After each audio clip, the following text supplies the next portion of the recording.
Super Mario Maker 3, will it ever be released? As of right now, we have no answer to that question, and we most likely won't for a while. That's why I started creating my own Mario Maker fan game in Unity, where I try implementing a lot of fan favorite stuff and suggestions.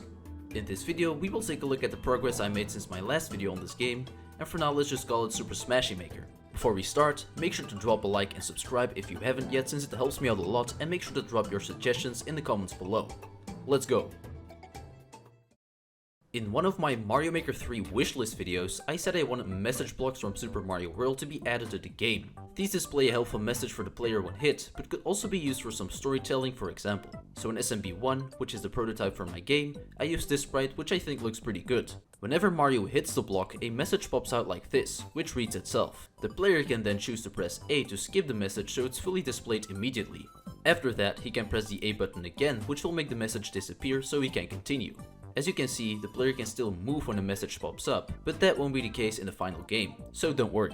Here are some examples on how the block could be used in specific levels. Telling the player which way to go, asking cool questions that need answers, and finally you should probably do what this message is saying. Thanks!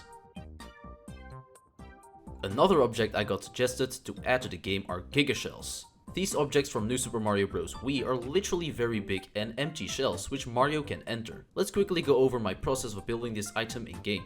For SMB1, I got some really good sprites, both for the in and outside of the shell. So at first I wrote a script which switches between those two upon entering the shell, but obviously that wasn't smooth at all and looked pretty ugly. So I added some smoothing to it, which made it look 100 times better.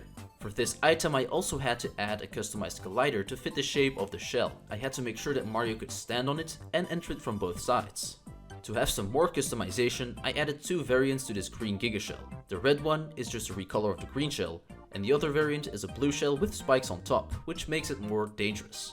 Obviously, Mario shouldn't touch these. Maybe in the future I could add some more colors, but for now I think these are good. The Giga Shells are a great way to decorate a level in my opinion, and you can even place some hidden objects in there that only get revealed when entering the shell. Next, I remade the burners from Super Mario Maker 2, but I added some really cool customization options I think you'll like. First of all, we have some different fire sizes. Here we have the long fire burner. This one is about 1.5 times larger in height than the normal one and already makes for a cool variant. But for even more variety, I added an even bigger burner. This one is as tall as the long one, but also 3 times wider. With these options, you would already be able to make some better levels and choose the right burner for a specific design in the stage. Of course, we can also rotate the burners in 90-degree angles. But hold on, we aren't finished with the burner yet. In the game NSMB2, we can find toggleable burners. As the name implies, these can be switched off, which is pretty cool. In my game, I added these too in all the variations I showed previously. The sprites for these look pretty fire. What's interesting about these burners is that they burn all the time and don't have an automated fire cycle like the normal variants. These will be turned off if Mario jumps into the block. Then after a while they switch back on. I think that these burners could be used in cool ways as well and make for some extra level building options and combinations. The toggleable long and big burners work exactly the same. Now let's take a look at the last variation I added for the burner so far, which is a rotating one. This variation of the burner does exactly what the name says, it rotates instead of being a fully static object. For now I added a simple prototype which turns 180 degrees and fires continuously, but in the future I will add some more options like choosing the rotation amount and whether or not the fire burns in cycles. Oh, and I also changed the cannon sprites to these custom made sprites to differentiate them from cannons. Alright, that's it for burners, let's continue with something else now.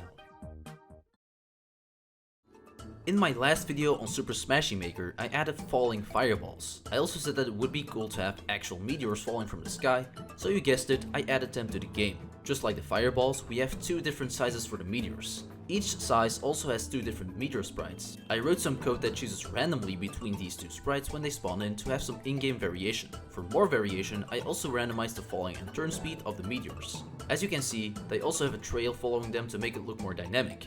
And I also added a cool braking effect in there. The builder can then choose to turn on the falling meteors in his level or not. The system can be customized a bit too to change the frequency of the meteors, as well as switch between meteors or fireballs. Of course they also break blocks on contact. These meteors would be a perfect fit for a lava theme, which I will add to the game in the future as well.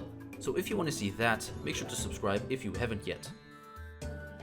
In Super Mario Maker 2 we have 3 different kinds of doors. I think there should be at least one more type of door, which can be found in a lot of Mario games already, and I'm talking about the boss door. I recreated those in multiple colors for my game with these amazing sprites. Instead of leading to another door, the boss door drops the player off at a specified spot, which would ideally be a boss room. I can already see the little Timmies though. This means the player would not be able to go back, which is perfect for a boss room. For this door, I added multiple different colors as well. These could possibly be used to specify what boss you'll be facing, for example. In NSMBU, we also have an even bigger boss door for a final boss. So in my game, that one looks like this. It works the same as the other boss doors, but should probably be used to specify a harder or final boss. Next up, I added a cool new platform called the direction platform. This course part moves in the direction it specifies, but only when the player is standing on top of it. For this platform, I added 5 different variations as well. One that goes right, one that goes left, one that goes up, and one that goes down. These could be used to create some cool platforming stages, for example. The 5th variation switches direction every time you jump on it. I also gave it a bit of a darker color to let the player know he's about to jump on the differentiating platform. Another awesome platform I recently added to the game are stretch blocks. These blocks constantly stretch and retract. Before that happens, the eyes of the block squint to let the player know it's about to stretch out. For customization, I added different options for this course part. The builder can choose to make the platform stretch horizontally, vertically, or alternate between those two. Later on in the development of the game, more sizes will also be added. So far we haven't seen an actual enemy in this video, so let's change that by showing off the amps. Amps are static electrical enemies that shock Mario upon contact. To make them look good in my game, I added a small electrical effect. When we hit one, another small hit effect plays too. Just like in the original games, I make Mario freeze in place for a second when he gets hit. I might also change the hit sprites to something that resembles the original hit models more. But for now I think this looks pretty good. And I added a big variant too, which looks like this. For some more dynamics, I made the amp wiggle a bit when hit, because without it I thought it might look a bit too static. Another enemy I got suggested to remake is the stone spike from NSMB Wii. This variation of the spike throws down boulders which the player needs to avoid.